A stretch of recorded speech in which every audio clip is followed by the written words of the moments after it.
गेल्या विधानसभेच्या अधिवेशनात मोठ्या प्रमाणात जे आहे ते आता धर्मांतराचा मुद्दा गाजला। त्याच मुद्द्याच्या पार्श्वभूमीवर पिंपरी चिंचवडमध्ये देखील एक गुन्हा अशाच पद्धतीने दाखल झाला आहे। त्यामध्ये एका अमेरिकन व्यक्तीचा जो आहे तो या ठिकाणी सहभाग आहे। पिंपरी कॅम्पमध्ये जबरदस्तीने धर्मांतर करण्यास लावण्यासाठी 3 जणांच्या विरोधात जे आहे ते आता गुन्हा दाखल करण्यात आलाय। याच संदर्भात बोलण्यासाठी आपल्या सोबत सहाय्यक पोलीस आयुक्त सचिन हिरे आहेत। सर, काय सांगाल?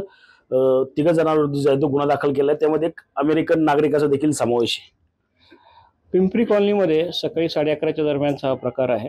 आमचा जो फिर्यादी आहे त्याने आम्हाला इन्फॉर्मेशन दिली की 3 नागरिक त्याच्या घरासमोर आलेले आहेत आणि ते येशू हाच एकमेव भगवान आहे आणि इतर धर्म जे आहेत ते सगळे खोटे आहेत आणि तुम्ही जर धर्मात आलात तर तुम्हाला आम्ही आर्थिक मदत करू, अशा स्वरूपाचं आम्हीच दाखवलं।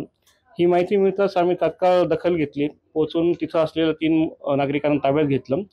तपासामध्ये त्यातला एक जो आहे तो ज्युव्हेनाइल निघाला आहे आणि एक अमेरिकन नागरिक ज्याच्यामध्ये स्कॅफलर जेकब याचा समावेश आहे, जो बिझनेस विजामध्ये मागील काही दिवसांपासून भारतामध्ये राहत होता।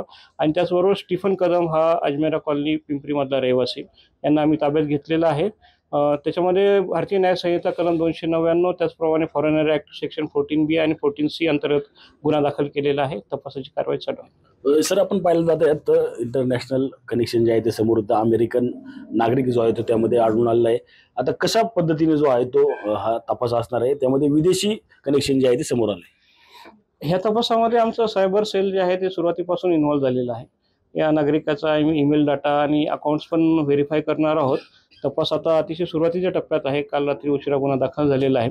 मात्र तपासात या सर्व गोष्टींचा तपास करून त्याचं काही सिंडिकेट आहे का, इथे कोणी त्याचे कार्यकर्ते वगैरे आहेत का, या गोष्टी सर्व डिटेल तपासामध्ये समावेश होईल। रणजित जाधव, TV9 मराठी, पिंपरी चिंचवड।